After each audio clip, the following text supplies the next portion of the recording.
असक्ति अनभिष्वङ्गः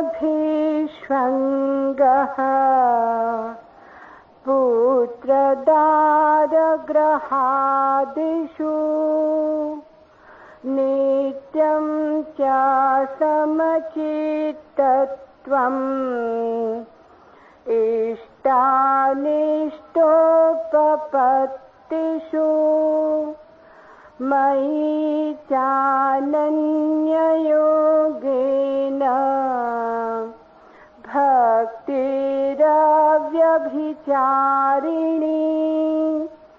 विवक्तदेशसेवित्वम्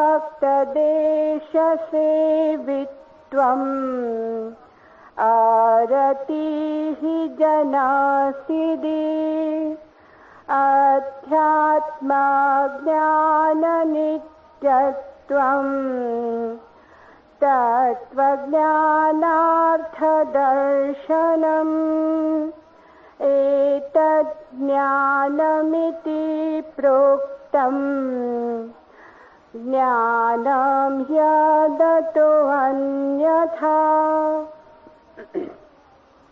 तथा पुत्र, स्त्री, घर और धनादि में आसक्ति का अभाव और ममता का न होना तथा प्रिय अप्रिय की प्राप्ति में सदा ही चित्त का सम रहना, अर्थात मन के अनुकूल तथा प्रतिकूल के प्राप्त होने पर हर्ष शोकादि विकारों का न होना और मुझ परमेश्वर में एक ही भाव से स्थिति रूप ध्यान योग के द्वारा अव्यभक्तिचारिणी भक्ति तथा एकांत और शुद्ध देश में रहने का स्वभाव और विषयासक्त मनुष्यों का समुदाय में प्रेम का न होना तथा आध्यात्म ज्ञान में नित्य स्थिति और तत्व ज्ञान के अर्थ रूप परमात्मा को सर्वत्र देखना, ये सब तो ज्ञान है और जो इससे विपरीत है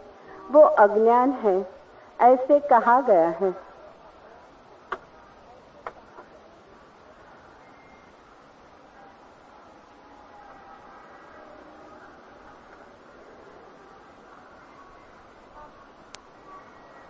पहले कुछ प्रश्न। एक मित्र ने पूछा है, मैं बहुत बेचैन हूं और मेरे पास इतनी बेचैनी है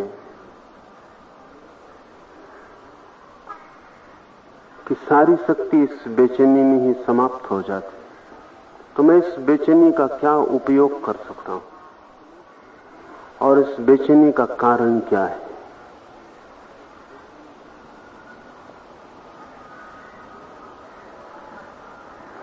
मनुष्य का होना ही बेचैनी है, कम या ज्यादा,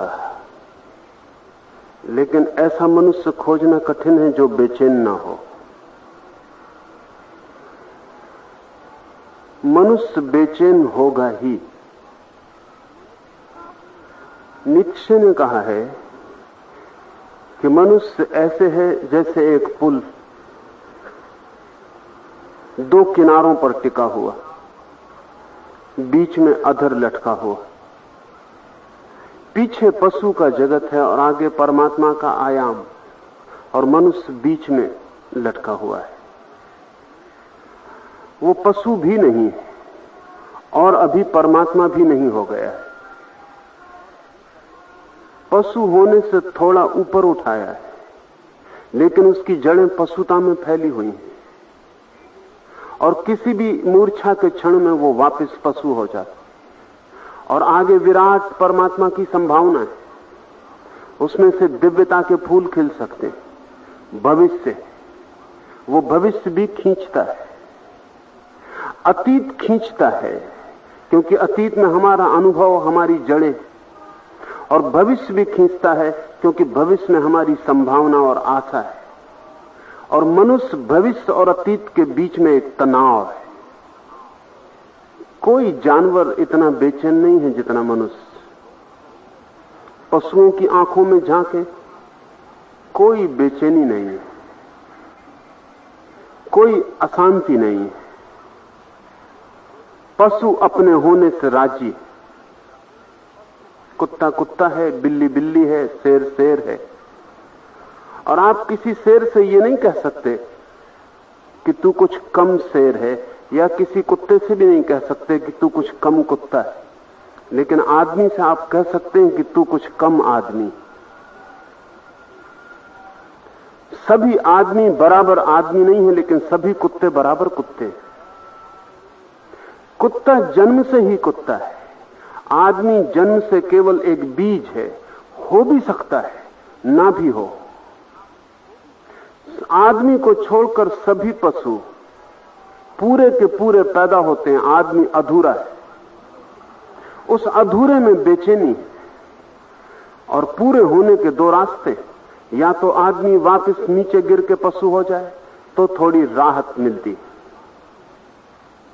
क्रोध में आपको जो राहत मिलती है, हिंसा में जो राहत मिलती है, संभोग में जो राहत मिलती है, शराब में जो राहत मिलती है, वो नीचे पशु हो जाने की राहत है। आप वापस गिर के ये ख्याल छोड़ देते हैं कि कुछ होना है, आप राजी हो जाते हैं नीचे गिर के। लेकिन वो राहत बहुत थोड़ी देर ही टिक सकती है। वो राहत इसलिए थोड़ी देर टिक सकती है क्योंकि पीछे गिरने का प्रकृति में कोई उपाय नहीं है। कोई बूढ़ा बच्चा नहीं हो सकता वापस। थोड़ी देर को अपने को भुला सकता है, बच्चों के खिलौनों में भी डूब सकता है, थोड़ी देर को गुड्डा गुड्डी का विवाह भी रचा सकता है, और थोड़ी देर को शायद भूल भी जाए कि मैं बूढ़ा हूं। लेकिन ये भूलना ही है। कोई बूढ़ा वापस बच्चा नहीं हो सकता। और ये भूलना कितनी देर चलेगा, ये विस्मरण कितनी देर चलेगा? ये थोड़ी देर में टूट जाएगा। असलियत ज्यादा देर तक नहीं भुलाई जा सकती। और जैसे ही ये टूटेगा, बूढ़ा वापस बूढ़ा हो जाएगा। आदमी पशु हो सकता है। आप क्रोध में थोड़ी देर मजा ले सकते हैं, लेकिन कितनी देर? और जैसे ही क्रोध के बाहर आएंगे, पश्चाताप शुरू हो जाए। आप शराब पी के थोड़ी देर को भूल सकते हैं, लेकिन कितनी देर? शराब के बाहर आएंगे और पश्चाताप शुरू हो जाए।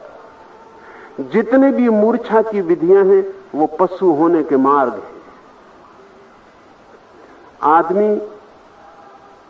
आदमी जैसा है वैसा रहे तो बेचैन, या तो पीछे गिरे तो चैन मिलता है, लेकिन चैन क्षण भर का ही होता है। जिनको हम सुख कहते हैं, वे पशुता के सुख हैं, और इसलिए सुख क्षणभंगुर होता है, क्योंकि हम पशु सदा के लिए नहीं हो सकते।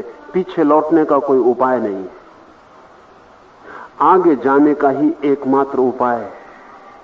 और दूसरा उपाय है, आदमी बेचैनी की बाहर हो जाए कि वो परमात्मा के साथ अपने को एक होना जान ले। उसके भीतर जो छिपा है वो पूरा प्रकट हो जाए। मनुष्य अपना भविष्य बन जाए। वो जो हो सकता है वो हो जाए, तो वैसी ही शांति आ जाएगी जैसी गाय की आंख में दिखाई पड़ती। इसलिए संतों की आंखों में अक्सर पशुओं जैसी सरलता वापस लौट आती, लेकिन वो पशुओं जैसी है, पाशविक नहीं है।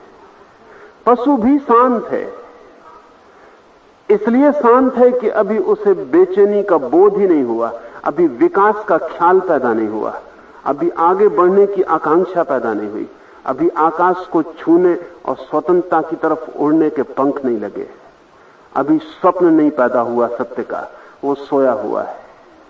जैसा सोया हुआ आदमी शांत होता है, ऐसा पशु भी शांत है। संत भी शांत हो जाता है, लेकिन स्वप्न पूरा हो गया, इसलिए सत्य पा लिया, इसलिए संत पूरा हो गया। अब वो अधूरा नहीं है। अधूरे में बेचैनी रहेगी। तो आप अकेले बेचैन हैं ऐसा नहीं, मनुष्य ही बेचैन है। और इस बेचैनी का पूछा है क्या उपयोग करें? इस बेचैनी का उपयोग करें वो जो भविष्य है उसको पाने के लिए, वो जो आप हो सकते हैं वो होने के लिए। इस बेचैनी में मत उलझे रहें और इस बेचैनी को ढोते मत रहें, इसका उपयोग कर लें। हम भी बेचैनी का उपयोग करते हैं, लेकिन हम उपयोग दो ढंग से करते हैं, दोनों ढंग से खतरा होता है। या तो हम बेचैनी का उपयोग करते हैं बेचैनी को निकाल लेने में, क्रोध में, हिंसा में, घृणा में, ईर्ष्या में, प्रतिस्पर्धा में, संघर्ष में हम बेचैनी को निकालने का उपयोग करते हैं। उससे बेचैनी समाप्त नहीं होगी, क्योंकि बेचैनी का वो कारण नहीं है जब तक आपके भीतर की मूर्ति नहीं निखरती, और जब तक आपके भीतर का स्वभाव प्रकट नहीं होता, और जब तक आप में छिपा हुआ बीज फूल नहीं बनता, तब तक आपकी बेचैनी दूर नहीं होगी। हाँ, थोड़ी देर को आप किसी पर बेचैनी उलीझ सकते हैं, उस उलीझने में राहत मिलेगी, लेकिन आप अपनी शक्ति को व्यर्थ खो रहे हैं। जिस शक्ति से बड़ी यात्रा हो सकती थी, उससे आप केवल लोगों को और स्वयं को दुख दे रहे हैं। एक तो हम ये उपयोग करते हैं, और दूसरा हम ये उपयोग करते हैं कि जब हम बेचैनी को नहीं निकाल पाते और बेचैनी को नहीं फेंक पाते, तो फिर हम बेचैनी को बुलाने के लिए उपयोग करते हैं। तो कोई शराब पी लेता है, कोई सिनेमा घर में जाके बैठ जाता है, कोई संगीत सुनने लगता है। हम कोशिश करते हैं कि ये जो भीतर चलता हुआ तूफान है ये भूल जाए, ये याद में ना रहे। ये भी समय और शक्ति का अपव्यय है। एक तीसरा और ठीक मार्ग है, और वो ये है इस बेचैनी को समझें और इस बेचैनी को साधना में रूपांतरित करें।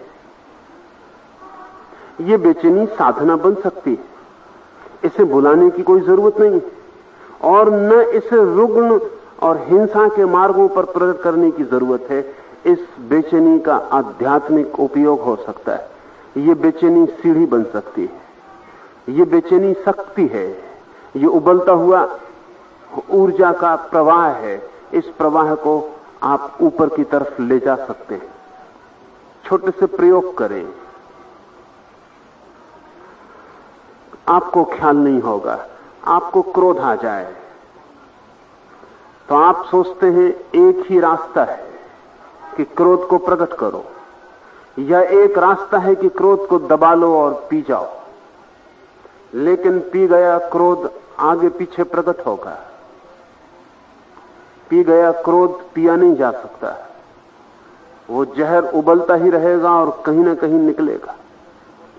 और तब खतरे ज्यादा हैं, क्योंकि वो उन लोगों पर निकलेगा जिनसे उसका कोई संबंध भी नहीं था, और कहीं ना कहीं उसकी छाया पड़ेगी और जीवन को नुकसान पहुंचेगा।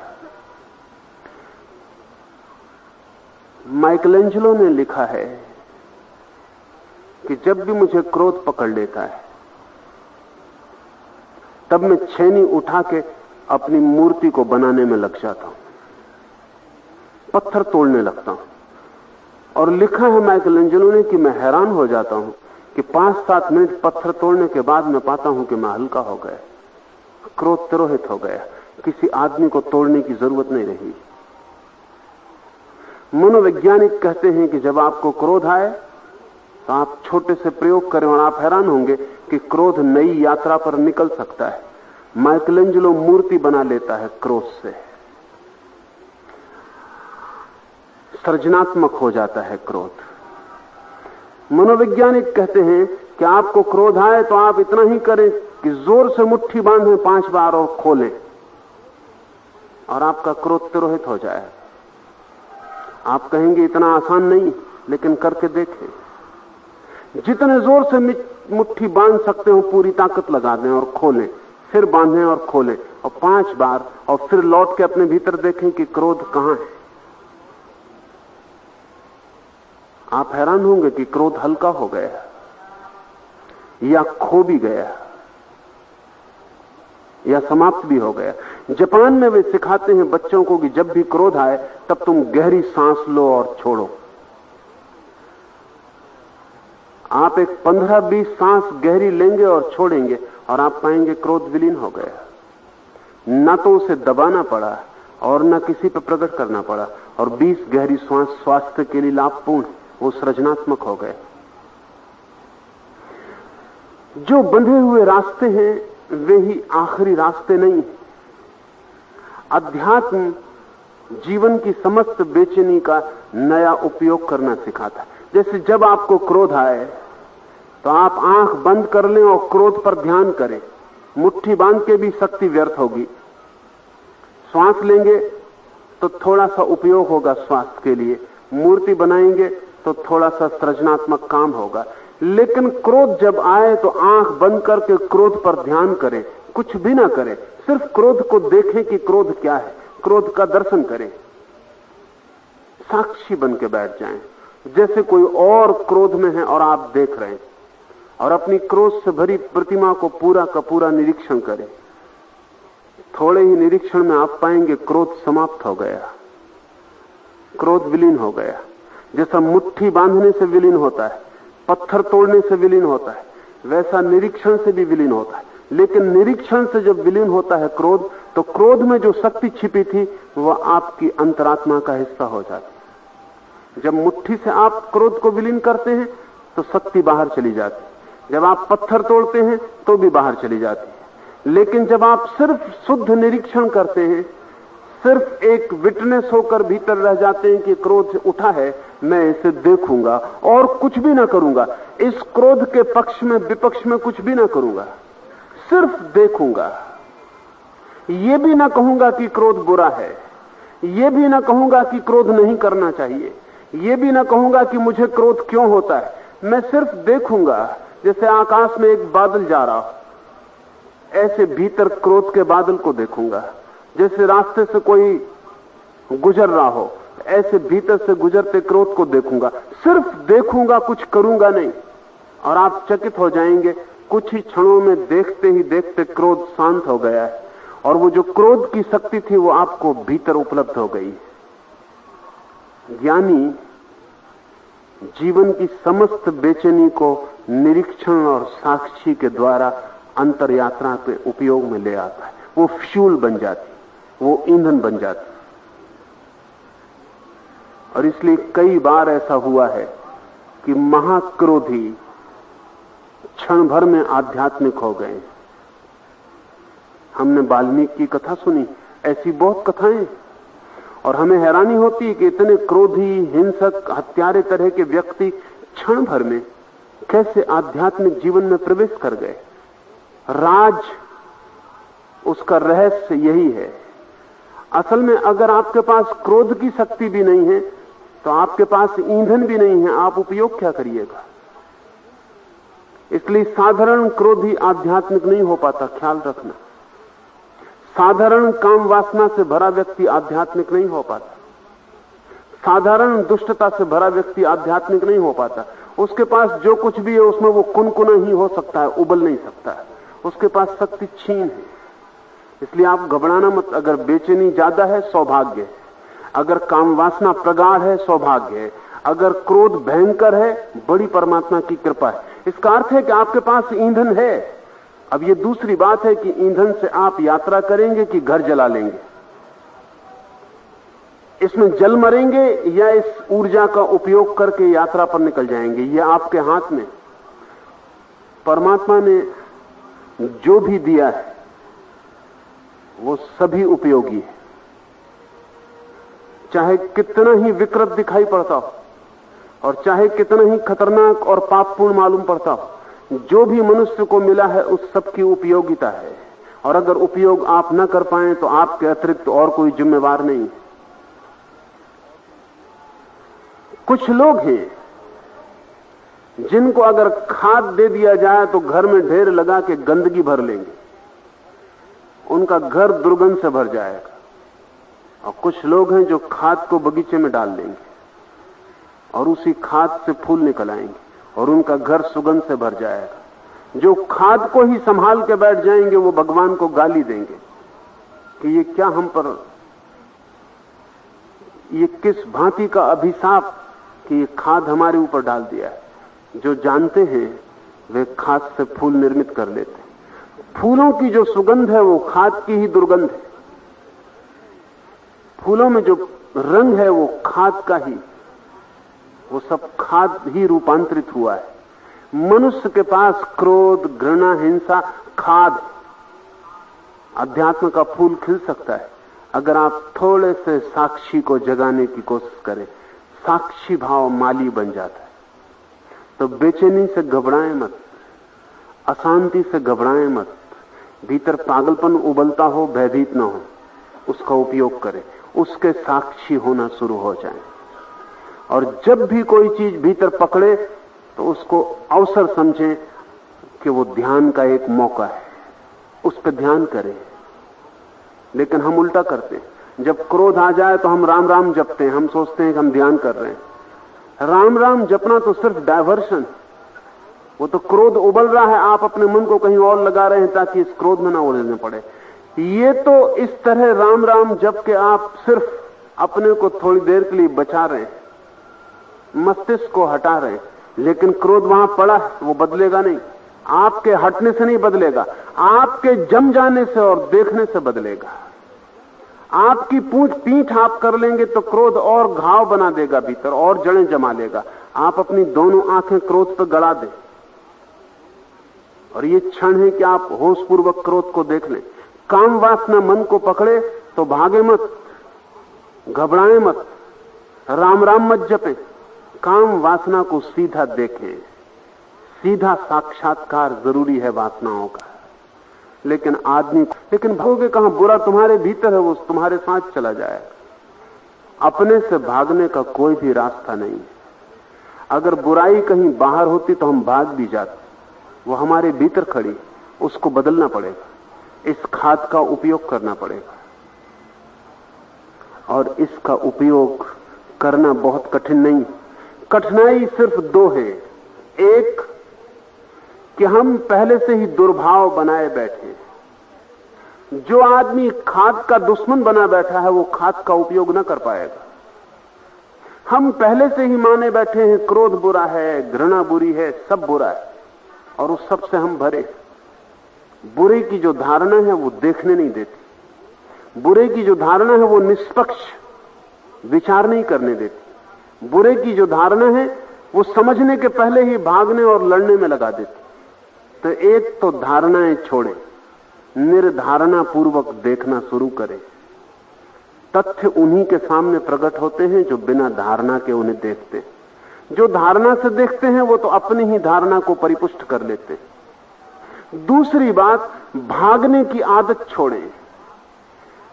पूरी पृथ्वी पर हमें पलायन सिखाया गया है, भागो, बचो। भागने से कोई भी कभी जीत को उपलब्ध नहीं होता। तो क्रोध आ गया है तो आप रेडियो खोल लेते हैं, मन में काम वासना उठी है तो रामायण पढ़ने लगते।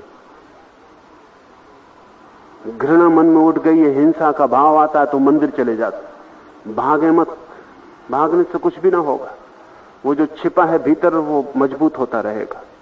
न तो उसे मंदिर मिटा सकता है, ना रामायण मिटा सकती है, कोई भी उसे मिटा नहीं सकता। सिवाय आपके साक्षात्कार के कोई उसे मिटा नहीं सकता। आपको उसे आंख गड़ा के देखना ही पड़ेगा। अपने भीतर जो है उसका नग्न दर्शन जरूरी है, लेकिन भागने वाला दर्शन नहीं कर पाता, और भागने वाला धीरे धीरे कमजोर हो जाता। और जितना भागता है उतने ही शत्रु उसका पीछा करते हैं, क्योंकि वे शत्रु बाहर नहीं है, वो आपके साथ हैं, आप में ही है, आपके हिस्से हैं। दो बातें, एक तो पक्ष छोड़ें। पक्ष के कारण बड़ी कठिनाई। मैंने सुना है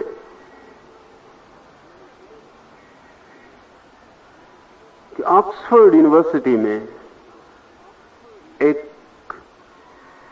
फुटबॉल मैच हो रहा है और दो दल थे। प्रोटेस्टेंट ईसाई उनका एक दल था और कैथोलिक ईसाई उनका एक दल था। हजारों लोग देखने इकट्ठे हुए थे, प्रोटेस्टेंट कैथोलिक दोनों ही, क्योंकि दोनों के दल थे। और मामला सिर्फ फुटबॉल का नहीं था, धर्म का हो गया था। क्योंकि जो जीतेगा, फुटबॉल का ही सवाल नहीं कि फुटबॉल में जीत गया। अगर कैथोलिक पार्टी जीत गई तो कैथोलिक धर्म जीत गया, और अगर प्रोटेस्टेंट जीत गया तो प्रोटेस्टेंट धर्म जीत गया। तो भारी कसमकस थी और भारी उत्तेजना थी, और दोनों दलों के लोग दोनों तरफ मौजूद थे अपने अपने दल को प्रोत्साहन देने के लिए। और तब कैथोलिक दल ने बहुत अच्छा खेल लिया, विजय के करीब आते मालूम पड़े। एक आदमी उछल उछल के उनको प्रोत्साहन दे रहा था, वो इतनी खुशी में आ गया था कि अपनी टोपी भी उछाल रहा था।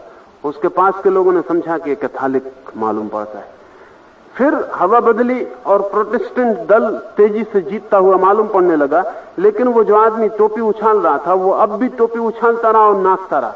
तब आसपास के लोग जरा चिंतित हुए, तो पड़ोसी ने पूछा कि माफ करें, आप कैथोलिक हैं या प्रोटेस्टेंट? आप किसके पक्ष में नाच रहे हैं, किसकी खुशी में नाच रहे हैं?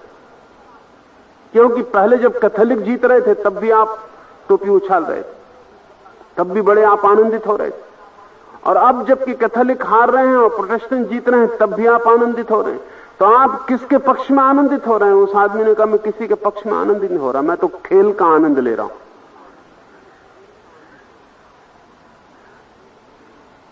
जिस आदमी ने पूछा था उसने अपनी पत्नी से कहा कि यह आदमी नास्तिक मालूम होता। खेल का आनंद ले रहा हूं, उस आदमी ने तो बड़ी कीमत की बात कही। उनका मुझे इससे मतलब नहीं कौन जीत रहा, लेकिन खेल इतना आनंदपूर्ण हो रहा है कि मैं उसका आनंद ले रहा हूं, मैं किसी पक्ष में नहीं। तो उस आदमी को लगा कि नास्तिक होना चाहिए, क्योंकि जो कैथोलिक भी नहीं है और प्रोटेस्टेंट भी नहीं। आप मन का थोड़ा आनंद लेना सीखें, लेकिन आप पहले से या तो कैथोलिक हैं प्रोटेस्टेंट, पहले से माने बैठे और मन की शक्तियों का आनंद नहीं ले पाते। पहले से मान लिया है कि क्रोध बुरा है, काम वासना पाप है, लोभ बुरा है, ये बुरा है, वो बुरा है, ये अच्छा है, सब माने बैठे। पता आपको कुछ भी नहीं है, क्योंकि अगर आपको ही पता हो कि क्या बुरा है तो बुरा फौरन बंद हो जाए। अगर आपको ही पता हो कि क्या भला है तो भला आपकी जिंदगी में आ जाए। आपको कुछ पता नहीं है। सुना है, लोगों ने कहा है, हजारों हजारों साल की हवा और संस्कार, तो बस आप उनको मान के बैठे हैं और उससे बड़ी अड़चन में पड़े हुए। क्रोध बुरा है ये मालूम है और क्रोध होता है, इसलिए अड़चन दोहरी हो गई। क्रोध का दुख तो भोगना ही पड़ता है, फिर क्रोध किया इसका भी दुख भोगना पड़ता है। ये दोहरा दुख हो गया। क्रोध ही काफी था आदमी को परेशान करने के लिए, अब आप एक और दुश्मन खड़ा कर लिए कि क्रोध बुरा है, तो पहले क्रोध करें उसका दुख भोगें और फिर क्रोध किया इसका दुख भोगें। काम वासना बुरी है, पहले काम वासना का दुख भोगें और फिर काम वासना में उतरे ये पाप किया इसका दुख भोगें, और इस तरह जीवन और जटिल हो गया। काम वासना क्या है, क्रोध क्या है, मन की सारी ऊर्जाएं क्या हैं, इनका निष्पक्ष दर्शन सीखें और आप बड़े आनंदित होंगे। और उस आनंद से ही आपके जीवन में बेचैनी बदलनी शुरू हो जाएगी और चैन निर्मित होने लगेगा। दूसरी बात, भागना बंद कर दें। वैज्ञानिक कहते हैं कि दो ही उपाय हैं, या तो भागो या लड़ो। जिंदगी में यही है। अगर एक शेर आप पे हमला कर दे तो दो ही उपाय है, या तो भागो या लड़ो। अगर लड़ सकते हो तो ठीक, नहीं तो भाग खड़े हो। दो ही उपाय हैं। बाहर की जिंदगी में अगर संघर्ष की स्थिति आ जाए तो दो ही विकल्प हैं, लड़ो या भागो। लेकिन भीतर की जिंदगी में एक तीसरा विकल्प भी है, जागो। वो तीसरा विकल्प ही धर्म है। बाहर की जिंदगी में तो कुछ उपाय नहीं, दो ही मार्ग हैं। अगर शेर हमला कर दे तो क्या करिएगा?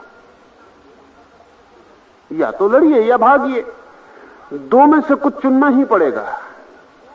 लेकिन भीतर दो विकल्प की जगह तीन विकल्प हैं, या तो लड़ो या भागो या जागो। न लड़ो और न भागो, सिर्फ खड़े होकर जाग जाओ, जो भी हो रहा है उसे देख लो। जागते ही ऊर्जा रूपांतरित होती है और बेचैनी अनंत की यात्रा पर निकल जाती, वो नाव बन जाती।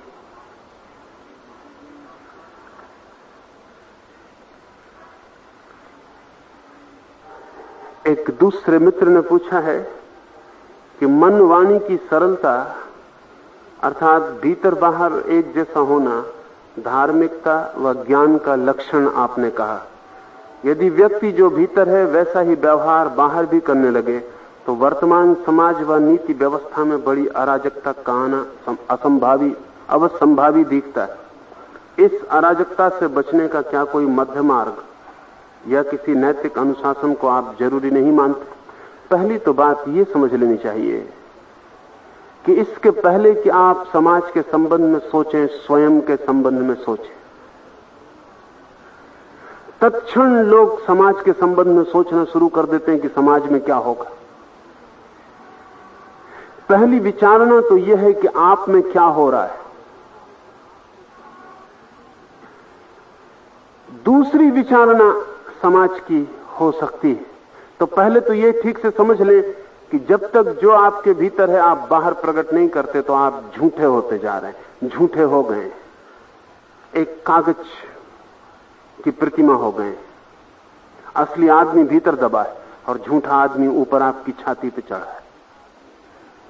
ये झूठा आपके लिए बोझ हो गया है।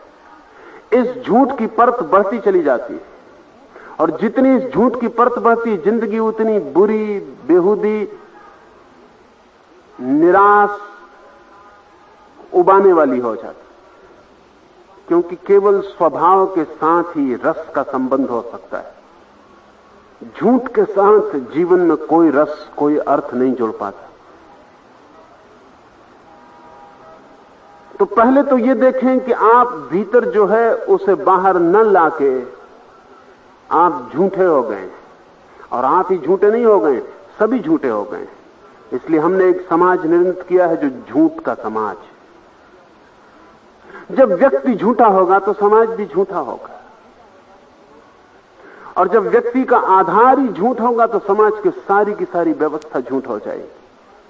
फिर हम लाख उपाय करें कि समाज अच्छा हो जाए, वो अच्छा नहीं हो सकता, क्योंकि ईंट गलत है तो मकान अच्छा नहीं हो सकता, इकाई गलत है तो जोड़ अच्छा नहीं हो सकता। तो पहले तो व्यक्ति को सहज स्वाभाविक कर लेना जरूरी। तो पहली तो बात यह ख्याल रखें कि अगर समाज भी आप अच्छा चाहते हैं तो उसके लिए सच्चा व्यक्ति जरूरी है। सच्चे व्यक्ति के बिना अच्छा समाज नहीं होगा। और अच्छाई अगर झूठ है तो समाज ऊपर से कितना ही अच्छा दिखाई पड़े, भीतर सड़ता रहेगा, सड़ रहा है। सब अच्छी अच्छी बातें ऊपर हैं और सब बुरी बुरी बातें नीचे बह रही हैं। ऐसा लगता है कि बुरी बातें तो हमारी आत्मा हो गई हैं और अच्छी बातें हमारे वस्त्र हो गई हैं। उन वस्त्रों से हम किसको धोखा दे रहे हैं? कोई उससे धोखे में नहीं आ रहा है। समाज में अराजकता फैल सकती है, उसका कारण ये नहीं है कि सत्य से अराजकता फैलती, उसका कारण यह है कि असत्य का अगर समाज हो तो सत्य से अराजकता फैलती। अगर सभी लोग झूठ बोलते हो तो वहां कोई आदमी सच बोले तो उससे अराजकता फैलेगी। जहां सभी लोग बेईमान हो वहां कोई आदमी ईमानदार हो जाए तो उससे अराजकता फैलेगी। आपने वो कहानी सुनी होगी कि एक सम्राट नग्न रास्ते पर निकला है, लेकिन एक आदमी ने उसे भरोसा दिलवा दिया है कि वो देवताओं के वस्त्र पहने हुए। एक धोखेबाज आदमी ने उससे लाखों रुपए ले लिए और उससे कहा है कि मैं तुझे देवताओं के वस्त्र ला दूंगा। और एक दिन वो देवताओं के वस्त्र लेके आ गया और उसने सम्राट को कहा कि बस अपने वस्त्र उतारते जाएं, मैं देवता के वस्त्र निकालता हूं। सम्राट ने अपनी टोपी निकाली, उसने पेटी में से खाली हाथ बाहर निकाला। सम्राट ने देखा कि टोपी तो हाथ में नहीं है। उसने कहा तुम्हारा हाथ खाली है। उस आदमी ने सम्राट के कान में कहा कि मैं जब चलने लगा तो देवताओं ने मुझसे कहा था ये वस्त्र केवल उसी को दिखाई पड़ेंगे जो अपने ही बाप से पैदा हुआ हो। उस सम्राट को तत्क्षण टोपी दिखाई पड़ने लगी, क्योंकि अभी झंझट की बात हो गई। उसने कहा हा, ऐसा सुंदर टोपी तो मैंने कभी देखी नहीं। और उसने टोपी सिर पर रख ली जो थी ही नहीं। लेकिन टोपी का ही मामला नहीं था, फिर उसके बाकी वस्त्र भी निकलते चले गए। दरबारी घबराए क्योंकि वो सम्राट नग्न हुआ जा रहा था। लेकिन जब आखिरी वस्त्र भी निकल गया तब उस आदमी ने जोर से कहा कि दरबारियों, अब तुम्हें मैं एक और खबर बताता हूं कि जब मैं चलने लगा तो देवताओं ने कहा था कि ये वस्त्र उसी को दिखाई पड़ेंगे जो अपने ही बाप से पैदा हुआ हो। सम्राट ने कहा कि कितने सुंदर वस्त्र हैं, दरबारी आगे बढ़ाए एक दूसरे से वस्त्रों की तारीफ करने में, क्योंकि अगर कोई पीछे रह जाए तो कहीं शक न हो जाए कि कहीं किसी और से तो पैदा नहीं हुआ। एक दूसरे से बढ़ बढ़ के तारीफ करने लगे। जो थोड़े डर भी रहे थे तारीफ करने में, क्योंकि राजा बिल्कुल नग्न था, उनने भी देखा कि जब इतने लोग तारीफ कर रहे हैं तो गलती अपनी ही होगी। जब इतने लोग कह रहे हैं कि ऐसे वस्त्र कभी देखे नहीं, अद्भुत अलौकिक, तो शक अपने पे ही हुआ आदमियों को कि इसका मतलब यही है कि मेरी मां मुझे धोखा दे गई, मैं अपने ही बाप का बेटा नहीं मालूम पड़ता। अब इसको बताने से क्या सार है?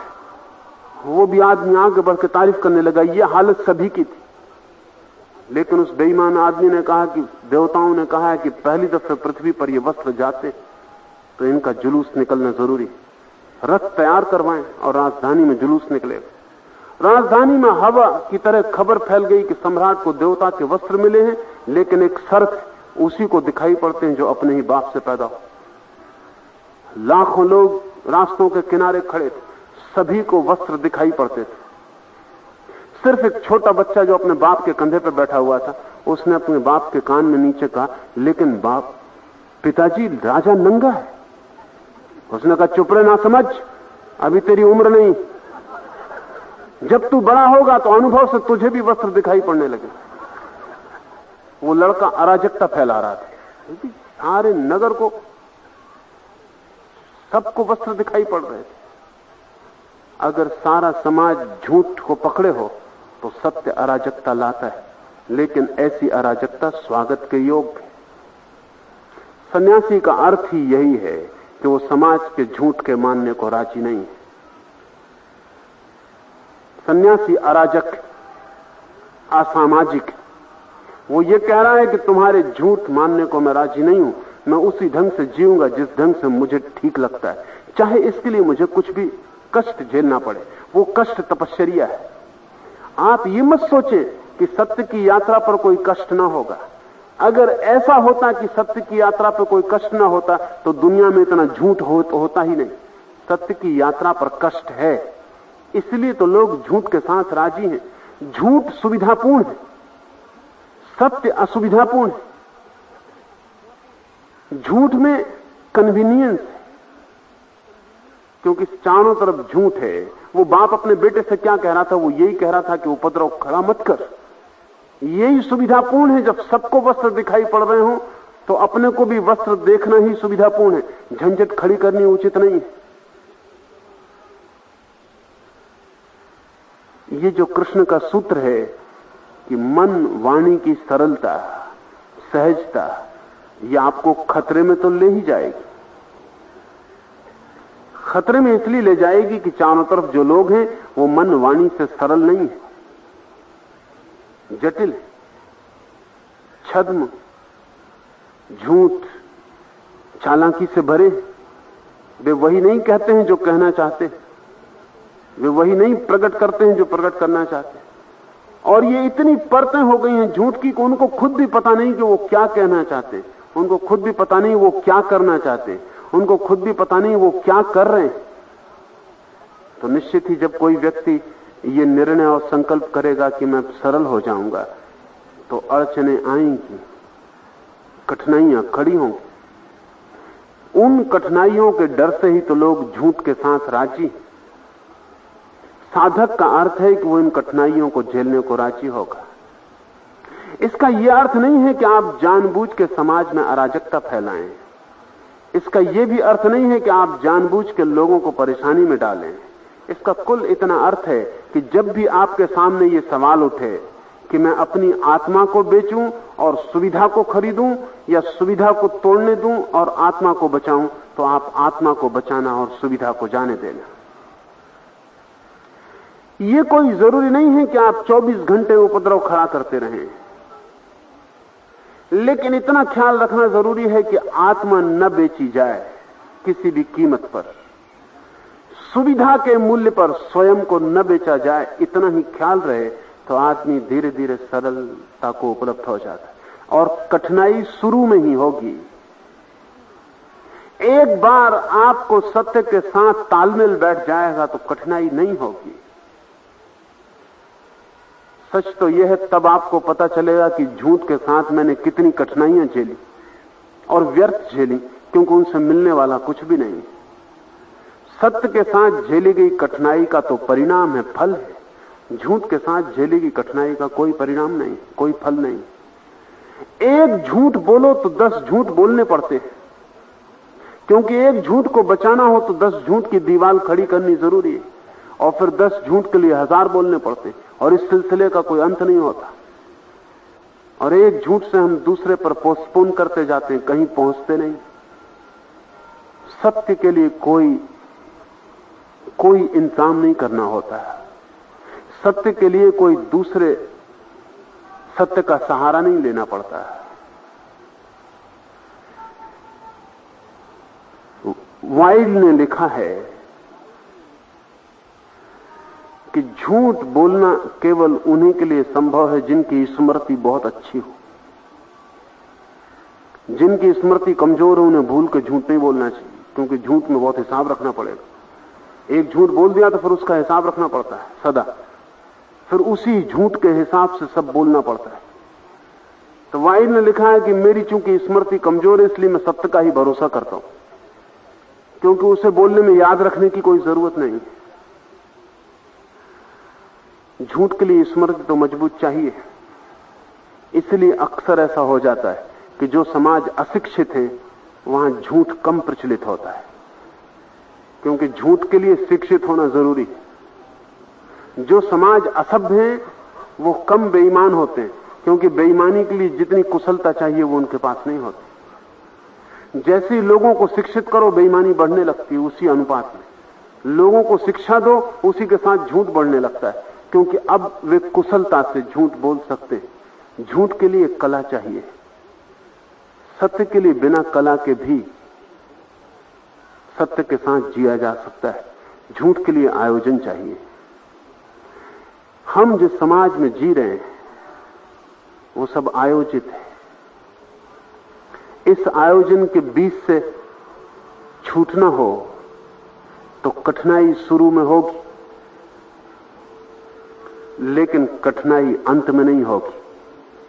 इस बात को ऐसा समझें कि असत्य के साथ पहले सुविधा होती है, बाद में असुविधा होती है।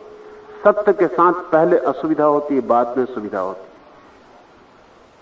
जिनको हम संसार के सुख कहते हैं वो पहले सुख मालूम पड़ते हैं, पीछे दुख मालूम पड़ते हैं। और जिनको हम अध्यात्म की तपश्चर्या कहते हैं वो पहले कष्ट मालूम पड़ती है और पीछे आनंद हो जाता है। इसको सूत्र की तरह याद कर लें। पहली ही घटना को सब कुछ मत समझना, अंतिम घटना सब कुछ है। तो पहले अगर असुविधा भी हो तो उसकी फिक्र ना करके यही ध्यान रखना कि बाद में क्या होगा, अंतिम फल क्या होगा, अंतिम परिणाम क्या होगा। नहीं तो लोग जहर की गोली भी शक्कर में लिपटी हो तो खा लेते हैं, क्योंकि पहले स्वाद मीठा मालूम पड़ता है। पहले स्वाद से सावधान होना जरूरी है, अंतिम स्वाद को ध्यान में रखना जरूरी है।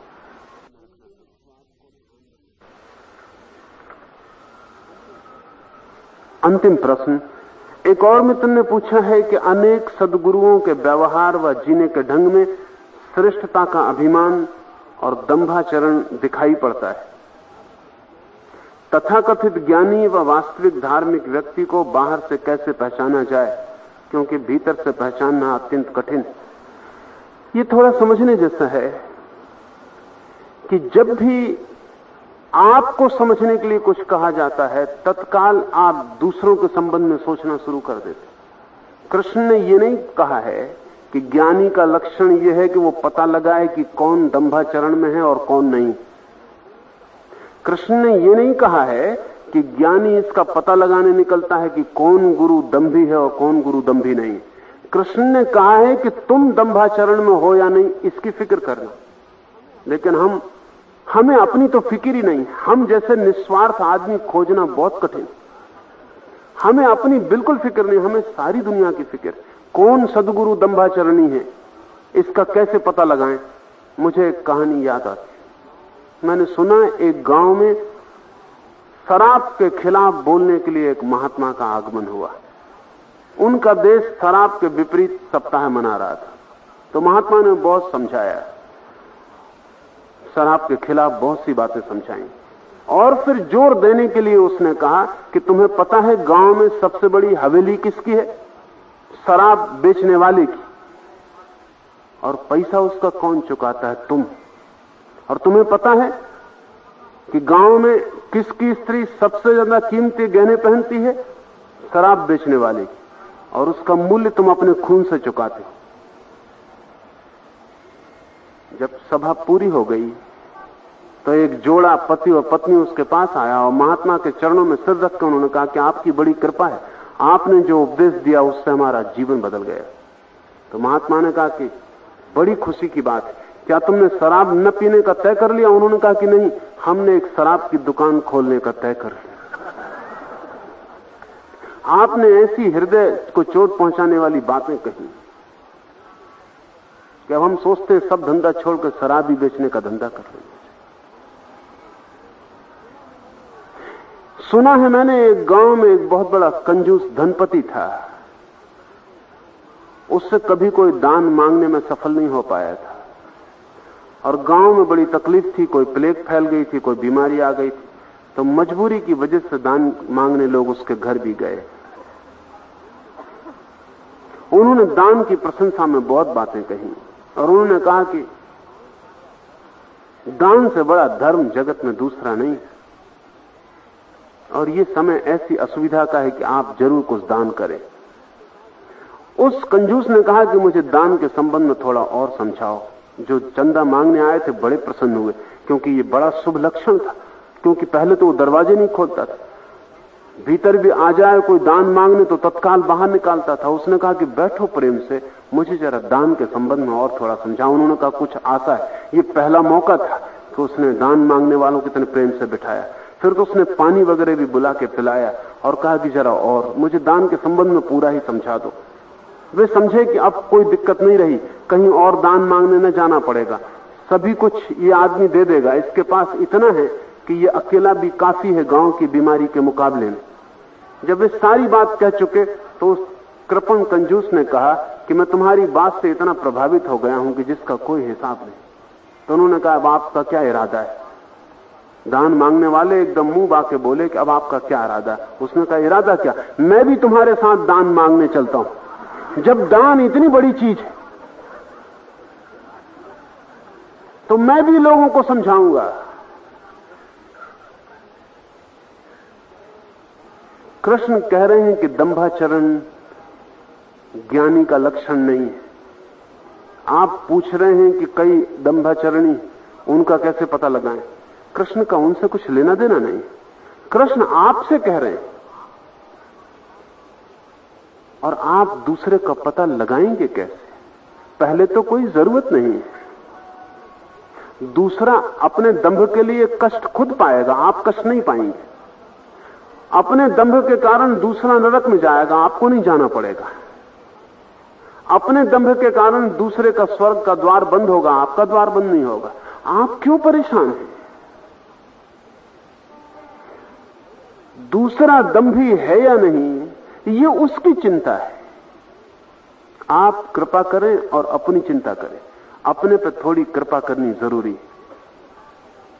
फिर अगर आप पता लगाना भी चाहें तो लगाने का कोई उपाय नहीं। जब तक कि आप पूरी तरह दंभ शून्य ना हो जाएं, तब तक आप दूसरे में दंभ है या नहीं इसका कोई पता नहीं लगा सकते, क्योंकि आपका जो दंभ है वो व्याख्या करेगा। आपके भीतर जो दंभ बैठा है वो व्याख्या करेगा।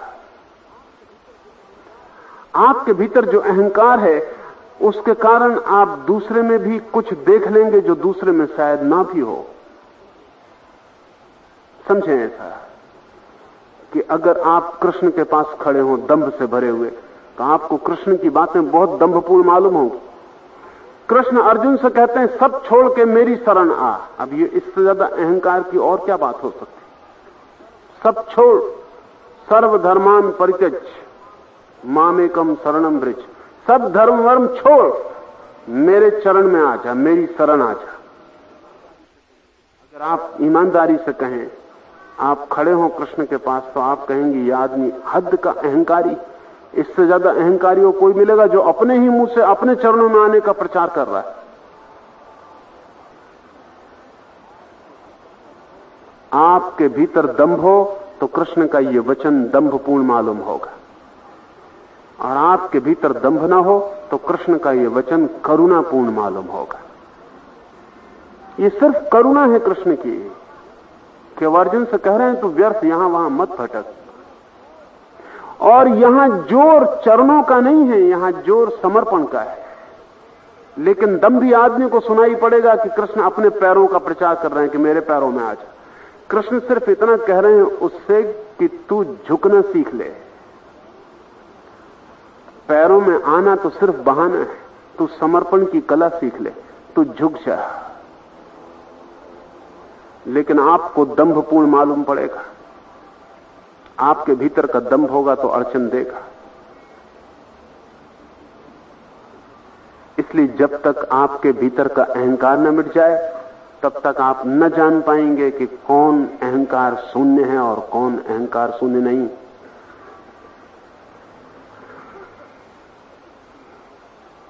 पर इस चिंता में पड़ने की कोई भी जरूरत नहीं है। आप अपनी ही चिंता कर लें, पर्याप्त है। सदगुरुओं को सदगुरुओं पर छोड़ दें, उनका नरक स्वर्ग उनके लिए है, उनकी तकलीफें वो भोगेंगे। न तो उनके पुण्य में आप भागीदार हो सकते हैं, न उनके पाप में। आप सिर्फ अपने में ही भागीदार हो सकते हैं। आप अकेले हैं और दायित्व आपका आपके ऊपर है। समय मत खोएं, अवसर मत खोएं, शक्ति को व्यर्थ मत लगाएं। फिर सदगुरुओं के ढंग हैं अपने, उनकी अपनी व्यवस्थाएं जिनको पहचानना बड़ी जटिल बात है। मुसलमान फकीर हुआ बायजीद, तो बायजीद अक्सर नए लोग आते थे तो उनके साथ बड़ा बेरुखा व्यवहार करता था, बड़ा बेरुखा, जैसे कि वो आदमी ही ना हो। बायजीद बहुत विनम्र आदमी था, उससे विनम्र आदमी खोजना कठिन, लेकिन नए आगंतुक लोगों से वो बड़ा बेरुखा और बड़ा बुरा व्यवहार करता था। उसके शिष्य उससे कहते थे कि तुम अचानक जब भी कोई नए लोग आते हैं तो तुम इतने सख्त क्यों हो जाते हो? हम तुम्हें जानते हैं भली भांति, जैसे ही नए लोग जाते हैं तुम एकदम पिघल जाते हो, तुम नवनीत जैसे कोमल हो, लेकिन तुम पत्थर जैसे कठोर क्यों हो जाते हो नए लोगों के लिए? और फिर नए लोग तुम्हारे संबंध में बड़ी बुरी धारणा ले जाते, वो सारी जगह खबर करते कि यह आदमी बहुत दुष्ट मालूम होता है, अहंकारी मालूम होता है, क्रोधी मालूम होता। तो बायजीद कहता था इसीलिए ताकि व्यर्थ की भीड़ भड़क मेरी तरफ ना आने लगे। मेरे पास समय कम है, काम ज्यादा है, और मैं केवल चुने हुए लोगों को पर ही काम करना चाहता हूं। मैं पत्थरों को नहीं घिसना चाहता, सिर्फ हीरों को निकालना चाहता हूं। जिसमें इतनी भी अकल नहीं है कि जो मेरे झूठे अहंकार को पहचान सके, उसके साथ मेहनत करने को मैं राजी नहीं। लेकिन कोई कोई बायजीद का ये दंभ और क्रोध सुन के भी रह जाते थे, क्योंकि जो समझदार हैं वो कहते थे कि पहला ही परिचय काफी नहीं, थोड़ी निकटता से, थोड़ा रुक के, थोड़े दिन ठहर के, जल्दी निर्णय नहीं लेना है। जो थोड़े दिन रुक जाते थे वो सदा के लिए बायजीद के हो जाते थे।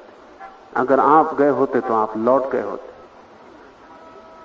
ऐसे फकीर हुए, हमारे मुल्क में हुए, जो बेहुदी गालियां देते हैं। उनमें कुछ परम ज्ञानी हुए कि आप उनके पास जाएंगे तो वो मां बहन की और भद्दी गालियां देंगे जो आप कभी सोच ही नहीं सकते एक संत पुरुष देगा। खुद रामकृष्ण गालियां देते थे, और कारण कुल इतना था कि जो इतनी जल्दी निर्णय ले ले कि आदमी गलत है क्योंकि गाली दे रहा है, इस आदमी के साथ मेहनत करनी उचित नहीं। जो इतने जल्दी निर्णय लेता है वो ओछा आदमी हो, उसके साथ मेहनत करने की कोई जरूरत नहीं। जो आदमी समझदार है वो सोचेगा कि जब रामकृष्ण गाली दे रहे हैं तो गाली में भी कोई मतलब होगा, थोड़ा रुकना चाहिए, जल्दी करने की जरूरत नहीं है। रामकृष्ण जैसा आदमी अकारण गाली नहीं देगा। अगर गाली दे रहा है तो कोई प्रयोजन होगा, कोई मतलब होगा, तो जरा मैं रुकूं और निर्णय करने की जल्दी ना करूं। जो रुक जाता वो सदा के लिए रुक जाता, जो भाग जाता वो सदा के लिए भाग जाता। सदगुरुओं के अपने ढंग, अपनी व्यवस्थाएं। कहना कठिन है कि वो किस लिए क्या कर रहे हैं। आप उस झंझट में पड़ना ही मत।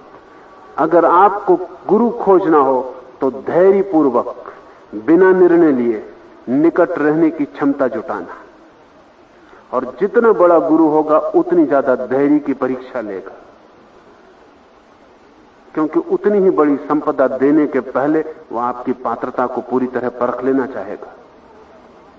कोई छोटा मोटा गुरु होगा तो आपकी कोई परीक्षा भी नहीं लेगा, क्योंकि उसको डर है कहीं भाग ना जाओ। वो आपको फांसने ही बैठा है। छोटा मोटा गुरु तो ऐसा है जैसे कि मछली को पकड़ने के लिए आटा लगा के कांटे में बैठा हुआ।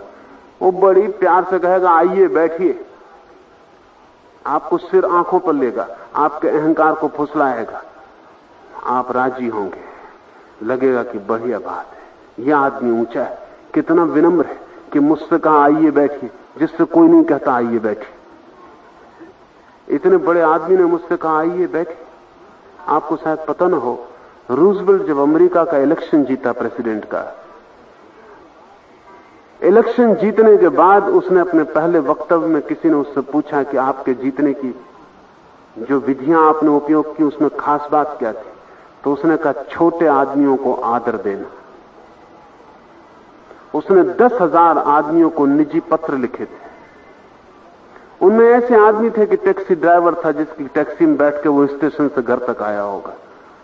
रूजवेल्ट की आदत थी वो टैक्सी ड्राइवर से उसका नाम पूछेगा, पत्नी का नाम पूछेगा, बच्चे का नाम पूछेगा।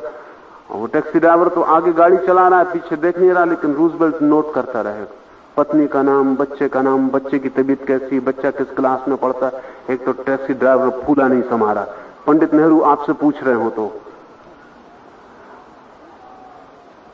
और फिर 2 साल बाद एक पत्र आएगा टैक्सी ड्राइवर के नाम कि तुम्हारी पत्नी की तबीयत खराब थी पिछली बार तुम्हारे गांव जब आया था, अब उसकी तबीयत तो ठीक है ना, तुम्हारे बच्चे तो ठीक से स्कूल में पढ़ रहे हैं ना, और इस बार मैं चुनाव में खड़ा हुआ हूं, थोड़ा ख्याल रखना।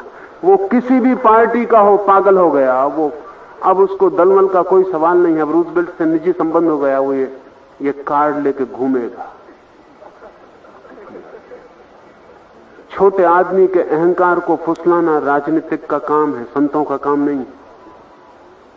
संत आपके अहंकार को तोड़ना चाहते हैं, फुसलाना नहीं चाहते। तो रामकृष्ण गाली देते, रूजवेल्ट कहता है आइए बैठिए। वो फर्क है, पर कहना मुश्किल है कि संत का क्या प्रयोजन है। आप जल्दी मत करें, निर्णय सदा अपने बाबत लें, दूसरे के बाबत कभी मत लें। और संत तो खतरनाक है, उनके बाबत तो निर्णय ले ही मत, उनको उनके निर्णय पर छोड़ दें। अगर आपको कुछ लाभ उनसे लेना हो तो धैर्यपूर्वक बिना निर्णय के लाभ ले लें। निश्चित ही अगर आपने धैर्य रखा तो आप जिस गुरु के पास हैं उस गुरु की वास्तविक प्रतिमा प्रकट हो जाएगी। अगर आपने जल्दी की तो आप हो सकता है कभी किसी बुद्ध के पास आके भी किनारे से निकल जाएं और वंचित रह जाएं। अब हम सूत्र को लें। तथा पुत्र, स्त्री, घर और धनादि में आसक्ति का अभाव और ममता का न होना तथा प्रिय अप्रिय की प्राप्ति में सदा ही चित्त का सम रहना, अर्थात मन के अनुकूल तथा प्रतिकूल के प्राप्त होने पर हर्ष शोकादि विकारों का न होना। इस संबंध में एक बात ख्याल ले लेनी चाहिए।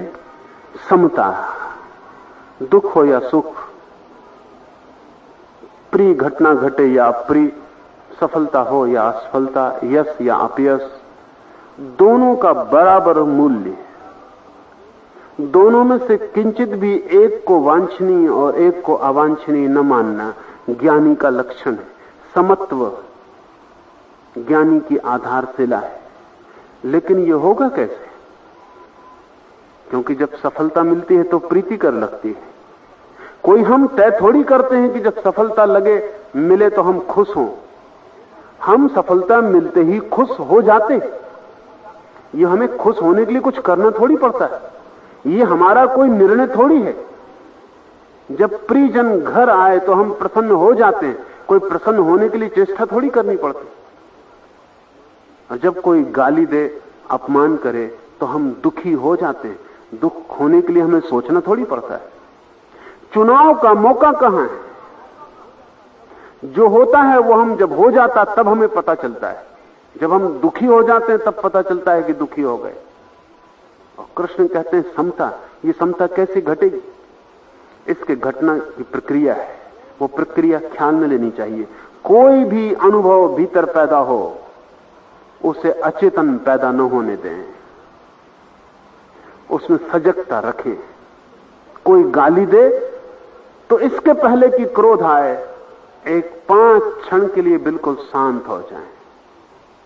क्रोध को कहें कि 5 क्षण रुको, दुख को कहें 5 क्षण रुको। 5 क्षण का अंतराल देना जरूरी है,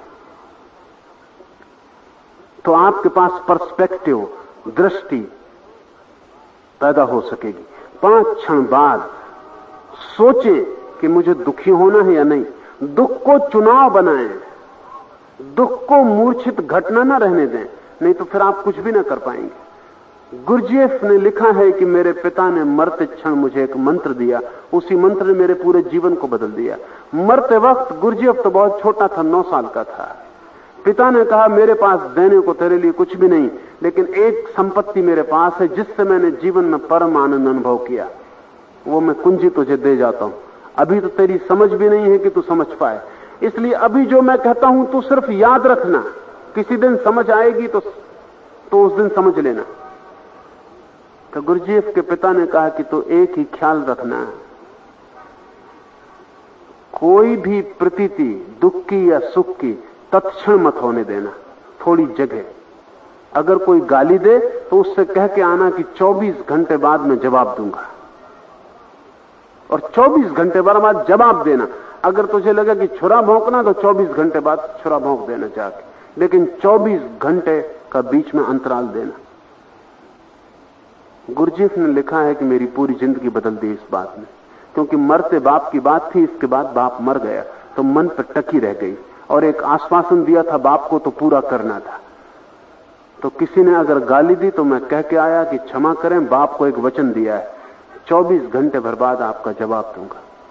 और 24 घंटे भर बाद ना तो गाली का जवाब देने योग्य लगा, ना गाली में कोई मूल्य मालूम पड़ा, बात ही व्यर्थ हो गई। 24 घंटे बाद जाके गुरजेफ कह आता कि आपने गाली दी, बड़ी कृपा की, लेकिन मेरे पास कोई जवाब देने को नहीं।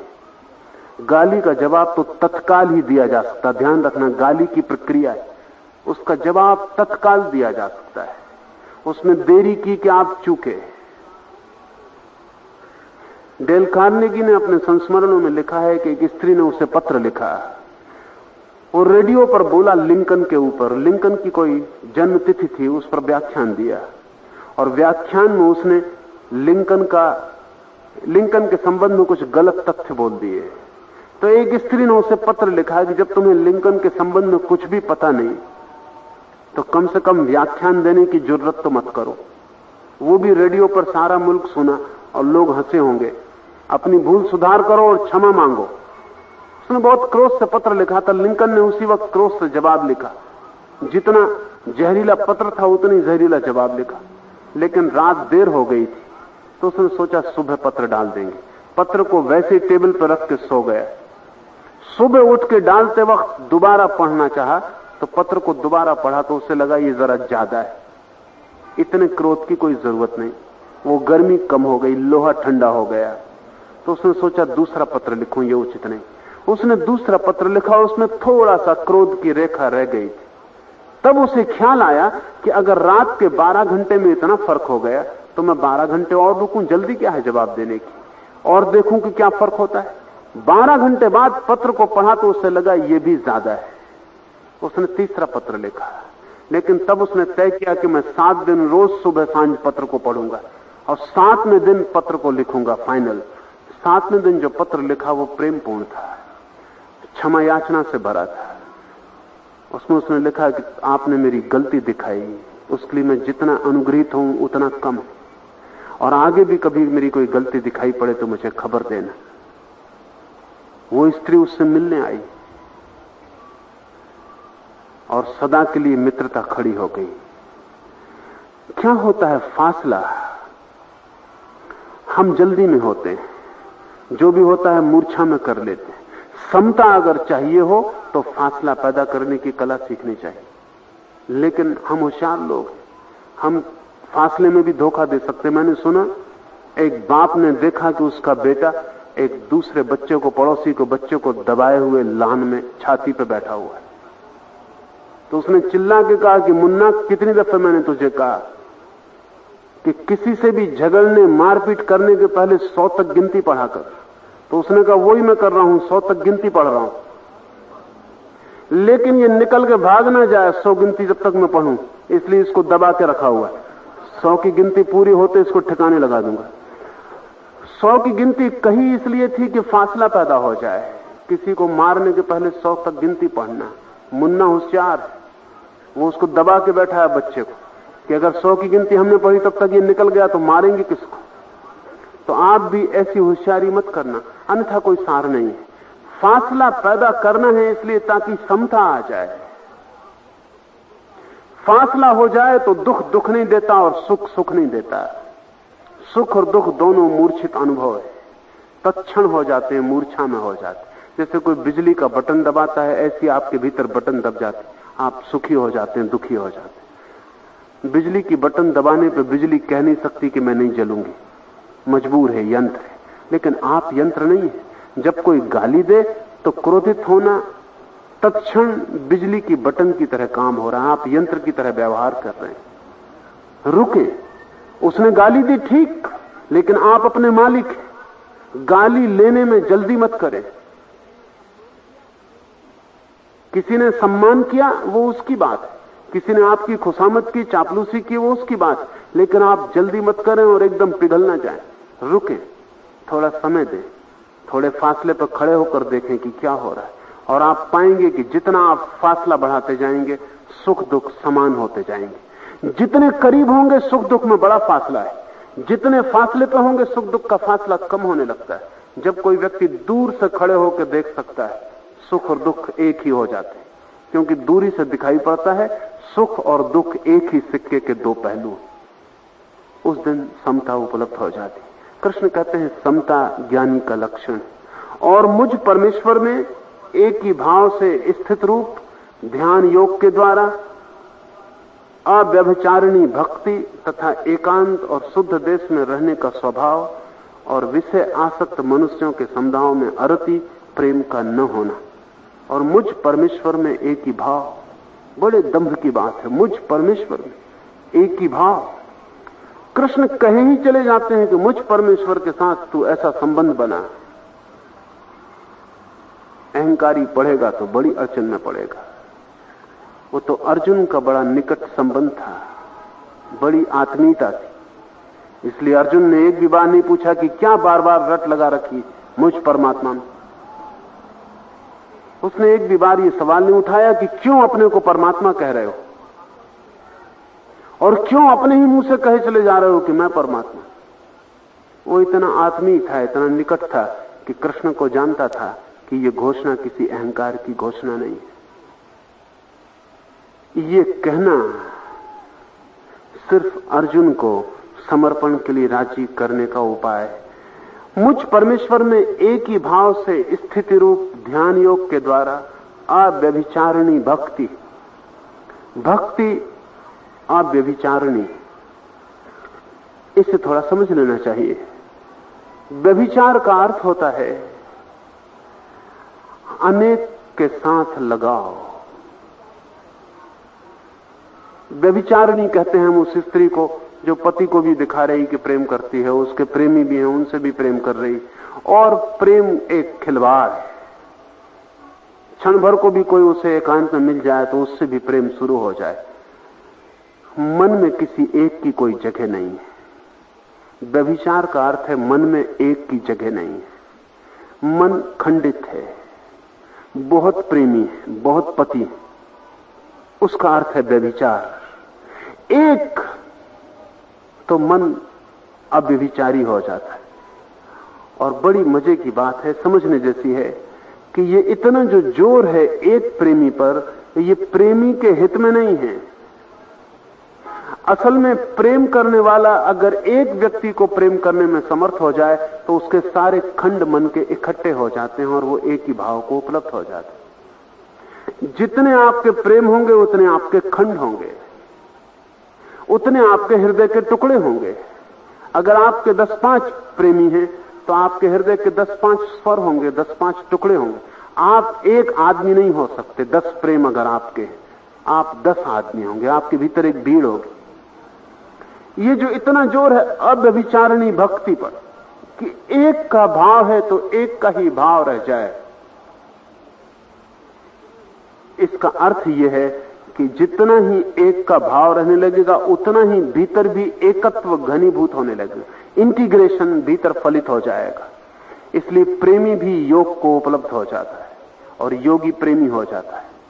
अगर कोई पूरे मन से किसी एक व्यक्ति को प्रेम कर सके तो उस प्रेम में भी एकत्व घटित हो जाता है, भीतर इंटीग्रेशन हो जाता है, भीतर सारे खंड जुड़ जाते, अनेक स्वर समाप्त हो जाते, एक ही स्वर और एक ही भाव रह जाता है। उस एक भाव के माध्यम से प्रवेश हो सकता है अनंत में। अनेक को छोड़कर एक, और तब एक भी छूट जाता है और अनंत उपलब्ध होता है। कृष्ण कहते हैं अव्यभिचारिणी भक्ति, अनन्य रूप से मुझ एक में ही तू समर्पित हो जा। तेरे मन में ये ख्याल भी ना रहे कि कोई और भी हो सकता है जिसके प्रति समर्पण होना है। अगर उतना सा ख्याल भी रहा तो समर्पण पूरा नहीं हो सकता। इधर मेरे पास अनेक लोग आते, वो कहते हैं हम इस गुरु के पास गए, फिर इस गुरु के पास गए, फिर उस गुरु के पास गए। वो गुरुओं के पास घूमते रहते हैं। उनकी ये व्यभिचारिणी मन की दशा उन्हें कहीं भी पहुंचने नहीं देती। उनसे मैं कहता हूं तुम एक गुरु के पास रुक जाओ। वे कहते हैं हमें पक्का कैसे पता लगे कि वही गुरु ठीक है जब तक हम बहुतों के पास ना जाएं। मैं उनसे कहता हूं वो गलत हो तो भी तुम एक के पास रुक जाओ, क्योंकि उसके गलत और सही होने का उतना बड़ा सवाल नहीं। तुम्हारा एक के प्रति रुक जाना तुम्हारे लिए क्रांतिकारी घटना बनेगी। वो गलत होगा वो जाने, उससे तुम्हें चिंता मत लो, तुम उसकी फिक्र मत करो। कई बार ऐसा भी होता है कि गलत गुरु के पास भी ठीक शिष्य सत्य को उपलब्ध हो जाता है। ये बात उल्टी मालूम पड़ेगी, लेकिन हमने जानते हैं, हमने एकलव्य की कथा पढ़ी, गलत गुरु का सवाल ही नहीं, गुरु था ही नहीं वहां तो सिर्फ मूर्ति बना रखी थी उसने द्रोणाचार्य की। उस मूर्ति के सहारे भी वो उस कुशलता को उपलब्ध हो गया जो एकाग्रता है। कैसे ये हुआ? क्योंकि मूर्ति तो कुछ सिखा नहीं सकती। द्रोणाचार्य खुद भी इतना नहीं सिखा पाए अर्जुन को जितना उनकी पत्थर की मूर्ति ने एकलव्य को सिखा दिया। तो द्रोणाचार्य का कोई हाथ नहीं है उसमें। अगर कुछ भी है हाथ तो एकलव्य के भाव का ही है। वो उस पत्थर की मूर्ति के पास इतना एक ही भाव होकर रुक गया। इतनी अव्यभिचारिणी भक्ति थी उसकी कि पत्थर की मूर्ति के निकट भी उसे जीवंत गुरु उपलब्ध हो गया। और गुरु द्रोणाचार्य इस योग्यता के गुरु नहीं थे जितना एकलव्य ने उनको माना और फल पाया, क्योंकि गुरु द्रोणाचार्य ने एकलव्य को धोखा दिया और अपने संपत्तिशाली शिष्य के लिए एकलव्य का अंगूठा कटवा लिया। द्रोणाचार्य की उतनी योग्यता नहीं थी जितनी एकलव्य ने मानी, लेकिन ये बात गौण है। द्रोणाचार्य की योग्यता थी या नहीं ये सवाल ही नहीं। एकलव्य की ये अनन्य भाव दशा और एकलव्य की ये महानता कि इस गुरु ने जब अंगूठा मांगा तब उसकी भी समझ में तो आ ही सकता था, आ ही गया होगा। साफ ही बात है, अंगूठा कट जाने पर वो धनुर्विद नहीं रह जाएगा। और द्रोणाचार्य ने अंगूठा इसलिए मांगा कि जब उसके निशाने देखे, उसकी तन्मयता और एकाग्रता और उसकी कला देखी, तो द्रोणाचार्य के पैर कप गए। उन्हें लगा कि अर्जुन फीका पड़ जाए, अर्जुन की अब कोई हैसियत इस एकलव्य के सामने नहीं हो सकती थी भी नहीं, क्योंकि अर्जुन का इतना भाव द्रोणाचार्य के प्रति कभी भी नहीं था जितना भाव एकलव्य का द्रोणाचार्य के प्रति था। और द्रोणाचार्य अर्जुन को तो उपलब्ध थे, एकलव्य को उपलब्ध भी नहीं थे। ये कथा बड़ी मीठी और बड़ी अर्थपूर्ण है। अब एकलव्य ने अंगूठा भी काट के दे दिया। मैं मानता हूं कि उसकी धनुर्विद्या तो खो गई अंगूठा कटने से, लेकिन उसने भीतर जो योग उपलब्ध कर लिया अंगूठा काट के, उस एकलव्य को कृष्ण के लिए गीता कहने की जरूरत नहीं पड़ी। वो अंगूठा काटने के क्षण में ही उस परम एकत्व को उपलब्ध हो गया होगा, क्योंकि जरा भी संदेह ना उठा। ऐसी असंदिग्ध अवस्था में अगर परमात्मा उपलब्ध ना हो तो फिर कभी भी उपलब्ध नहीं हो सकता है। तो बाहर की कला तो खो गई, लेकिन वो भीतर की कला को उपलब्ध हो गए। इसकी फिक्र छोड़ना, मैं लोगों को कहता हूं इसकी फिक्र छोड़ो कि गुरु ठीक है या नहीं। तुम कैसे पता लगाओगे? तुम 1000 के पास घूम के और कंफ्यूज हो जाओगे, तुम और उलझ जाओगे, तुम्हें कुछ पता होने वाला नहीं है। तुम जितनों के पास जाओगे उतने खंडित हो जाओगे। तुम बेहतर है कहीं रुकना सीखो, रुकने में खूबी है। बेहतर है एक के प्रति समर्पित होना सीखो, समर्पण में राज है। वो किसके प्रति ये इतना महत्वपूर्ण नहीं है। और कई दफे तो ऐसा होता है कि गलत के प्रति समर्पण ज्यादा कीमती परिणाम लाता है। इसे थोड़ा समझ लें, क्योंकि ठीक के प्रति समर्पण तो स्वाभाविक है, आपकी कोई खूबी नहीं है उसमें। वो आदमी ठीक है इसलिए समर्पण आपको करना पड़ रहा, आपकी कोई खूबी नहीं है। लेकिन आदमी गलत हो और आप समर्पण कर सकें तो खूबी निश्चित ही आपकी है। तो कभी कभी बहुत से गुरु अपने आसपास गलत वातावरण स्थापित कर लेते, वो भी समर्पण का एक हिस्सा है। क्योंकि अगर उनके बाबत सभी अच्छा हो तो समर्पण करने में कोई खूबी नहीं, कोई चुनौती नहीं। वो अपने आसपास बहुत सा जाल खड़ा कर लेते जो कि गलत खबर देता है। और उस क्षण में अगर कोई समर्पित हो जाता है तो समर्पण की उस दशा में अविविचारणी भक्ति का जन्म होता है। कृष्ण कहते हैं एकांत और शुद्ध देश में रहने का स्वभाव और विषयासक्त मनुष्यों के समुदाय में अरति प्रेम का न होना। आप भीड़ खोजते हैं हमेशा, और अक्सर भीड़ खोजने वाला गलत भीड़ खोजता है, क्योंकि भीड़ खोजना ही गलत मन का लक्षण है। दूसरे से कुछ भी मिल सकता नहीं। आप जरा सोचें, आप क्या करते हैं दूसरे से मिलके? कुछ थोड़ी निंदा, पास पड़ोस की कुछ अफवाहें, किसकी पत्नी भाग गई, किसके बेटे ने धोखा दिया, कौन चोरी कर ले गया, कौन बेईमान है, ये सारी आप बातें करते हैं। ये रस अकेले में नहीं आता, इसके लिए 2-4 लोग चाहिए। इसके लिए आप भीड़ खोजते हैं। एक दिन 24 घंटे अपनी चर्चा का ख्याल करें, आप कहां बैठते हैं, क्यों बैठते हैं, क्यों बातें करते हैं, ये क्या रस है इसमें। और अगर ये रस आपका कायम है तो ज्ञान कभी उपलब्ध ना होगा, क्योंकि ये सारा अज्ञान को बचाने की व्यवस्था कर रहे हैं आप। कृष्ण कहते हैं ज्ञानी का लक्षण है एकांत का रस। ज्ञानी ज्यादा से ज्यादा अकेला रहना चाहेगा। क्यों? क्योंकि अकेले में ही स्वयं का साक्षात्कार हो सकता है, और अकेले में ही भीड़ के प्रभाव और संस्कारों से बचा जा सकता है, और अकेले में ही आदमी शांत और मौन हो सकता है, और अकेले में ही धीरे धीरे भीतर सरक के उस द्वार को खोल सकता है जो परमात्मा का द्वार है। दूसरे के साथ रह के कोई कभी परमात्मा तक नहीं पहुंचता है। चाहे बुद्ध, चाहे महावीर, चाहे मोहम्मद, परमात्मा के पास पहुंचने के पहले एकांत में सरक गए थे। महावीर 12 वर्ष तक मौन हो गए थे, बुद्ध 6 वर्ष तक जंगल में चले गए थे, मोहम्मद 30 दिन तक बिल्कुल एकांत पर्वत पर रह गए थे। जीसस के 33 वर्ष की उम्र में उनको फांसी हुई। ईसाइयों के पास केवल 3 साल की कहानी है, आखिरी 3 साल की, बाकी 30 साल चुप मौन साधना में गुजरे। ये जो मौन में सरक जाना है, एकांत का रस है, ये ज्ञानी का लक्षण है। भीड़ का रस, समूह का रस, क्लब, मित्र की तलाश खतरनाक है। लेकिन आप ये मत सोचना कि क्लब ही सिर्फ क्लब है। लोग तो धर्म कथाओं में भी इसलिए चले जाते हैं। विशेषकर स्त्रियां तो इसलिए पहुंच जाती हैं धर्म कथाओं में कि वहां जाके वो सब चर्चा कर लेती हैं, जो कि उन्हें मौका कहीं नहीं मिलता।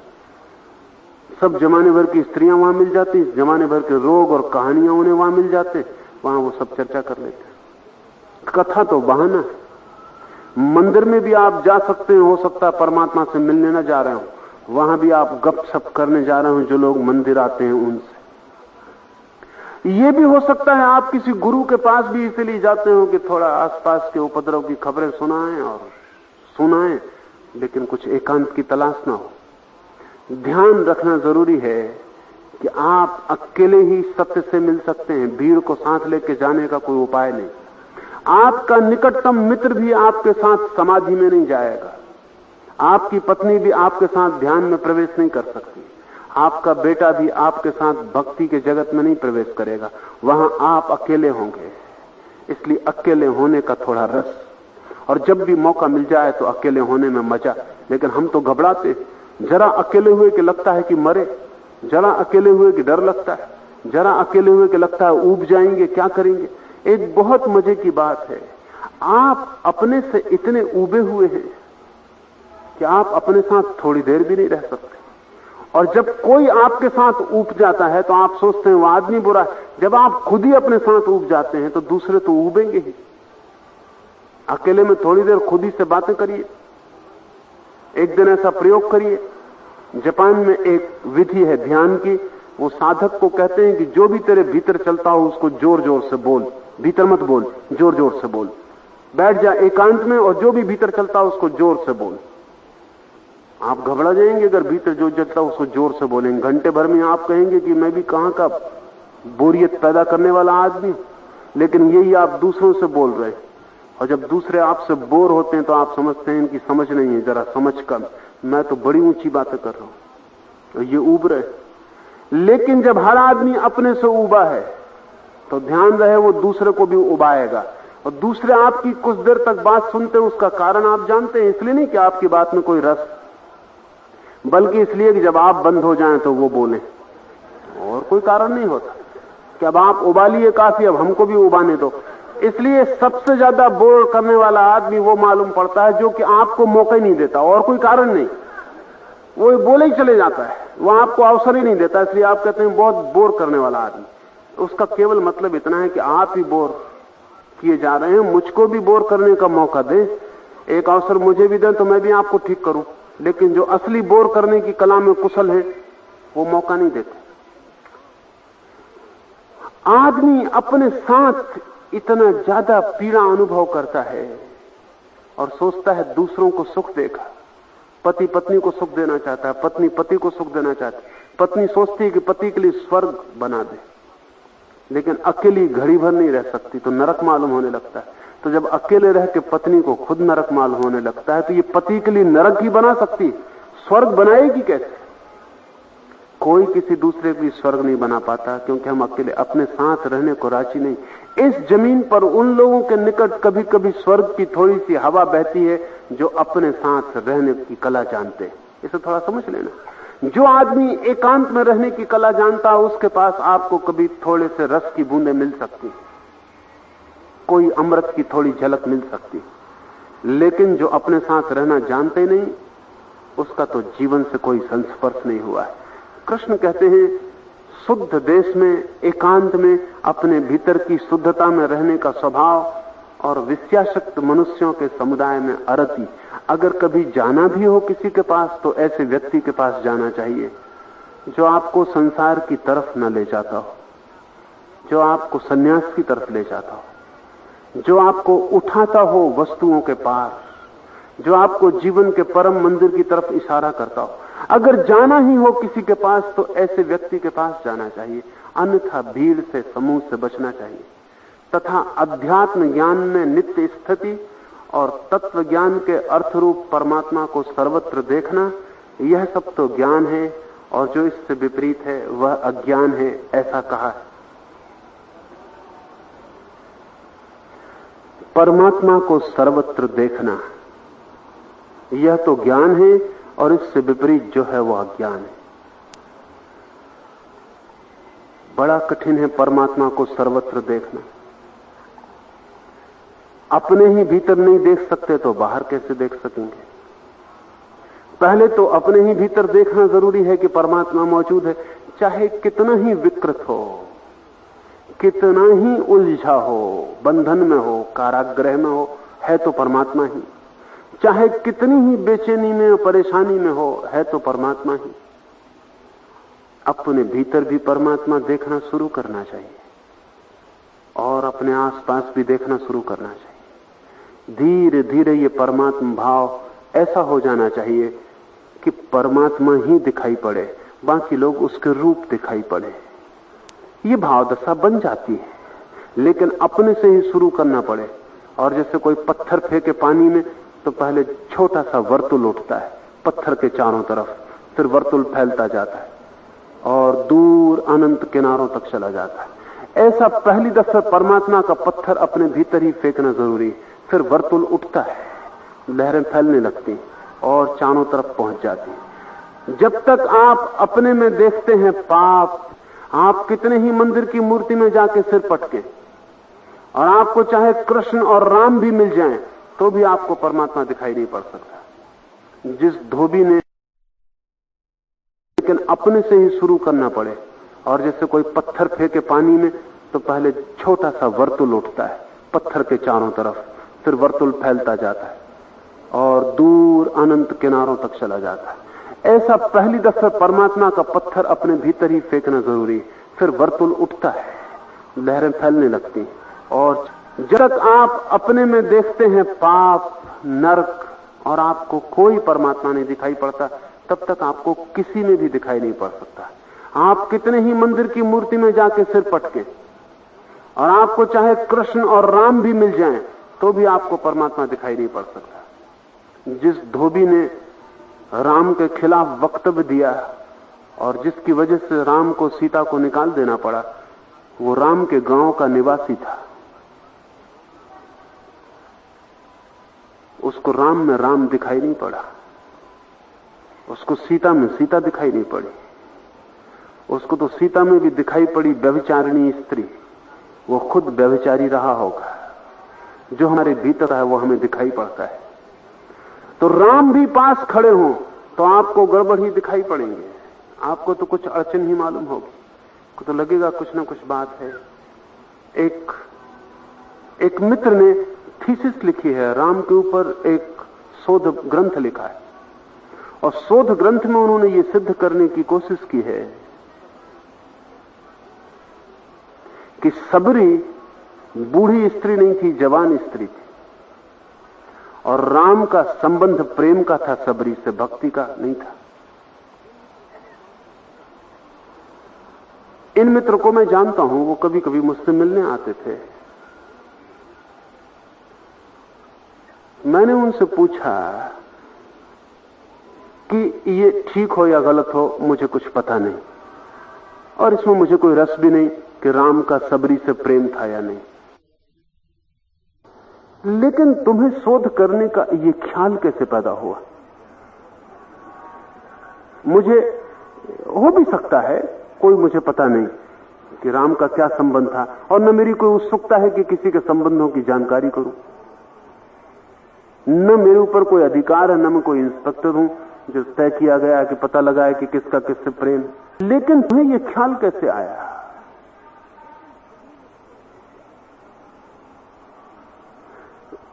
तुम्हें ख्याल तो अपने ही किसी अनुभव से आया होगा और तुम्हारे देखने की दृष्टि से ही तो शोध पैदा हुई है। राम की घटना से पैदा नहीं हुई, क्योंकि राम पर तो बहुत लोग शोध करते हैं, लेकिन ये शोध किसी ने भी नहीं की। इन सज्जन ने खोजबीन की है कि सीता का निकालना धोबी का तो बहाना था, राम सीता को निकालना ही चाहते थे। राम के मन में क्या था ये तो पता लगाना का कोई उपाय नहीं, लेकिन ये खोज कर रहा है, इसके मन की स्थिति तो सोचने जैसी हो जाती। आप जब तक अपने भीतर परमात्मा को न देख पाए तब तक राम में भी दिखाई नहीं पड़ेगा, और जिस दिन आप अपने भीतर देख पाए उस दिन रावण में भी दिखाई पड़ेगा।